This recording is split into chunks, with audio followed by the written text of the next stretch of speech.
Volatile liquids के लिए binary solution के केस में सॉल्यूशन फेज में और वेपर फेज में कंपोनेंट्स के कॉन्सेंट्रेशन को डिटरमाइन करने जा रहे हैं। सॉल्यूशन फेज में देखिए हमारे कंपोनेंट्स कौन कौन है, कंपोनेंट्स है ए और कंपोनेंट्स बी। हमने मान लिया है कि दो कंपोनेंट्स ए और बी है। सॉल्यूशन की फेज में इनकी जो सॉल्बिलिटी होगी कंपोनेंट्स की, उसको हम नंबर ऑफ मोल्स से रिप्रेजेंट करते हैं, जिसके कंपोनेंट बी का नंबर ऑफ मोल्स हो गया एन बी, जबकि कंपोनेंट ए का नंबर ऑफ मोल्स हो गया एन ए। ठीक है, और मोल फ्रैक्शन कॉन्सेंट्रेशन को एक्स ए से रिप्रेजेंट करते हैं। X A is equal to number of moles of A divided by total number of moles in the solution. देखिए यहां दिया गया है, जबकि x B mole fraction of component B solution phase में हो जाएगा number of moles of B divided by total number of moles. ठीक है, सॉल्यूशन फेज में हो गया। अगर वेपर फेज की बात करें तो वेपर फेज में वेपर या गैस के कॉन्सेंट्रेशन को हम पार्शियल प्रेशर के टर्म में एक्सप्रेस करते हैं, जिसमें हम यूज करते हैं Dalton's law of partial pressure.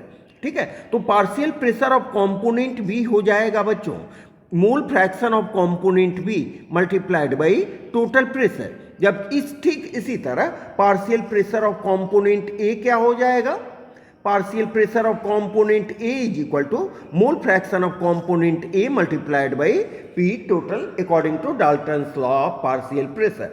ठीक है, जहां पर YA और YB क्या है, मोल fraction of component A and mole fraction of component B। ठीक है, अब देखिए यहां से आप इक्वेशन 1 2 से YA और YB का वैल्यू कैलकुलेट कर सकते हो। YA is equal to PA by P total, और PA राउल्ट्स लॉ के मुताबिक PA का वैल्यू क्या होता है, P not A into x A, जबकि PB का वैल्यू क्या हो जाएगा, P not B into x B. बस उसके वैल्यू को यहाँ पुट कर दिया गया है।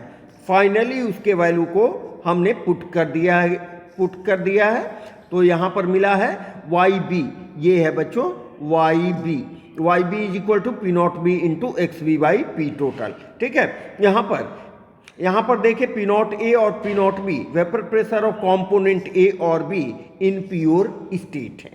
ठीक है, तो इसको आप बढ़िया से एक दो बार देख लें।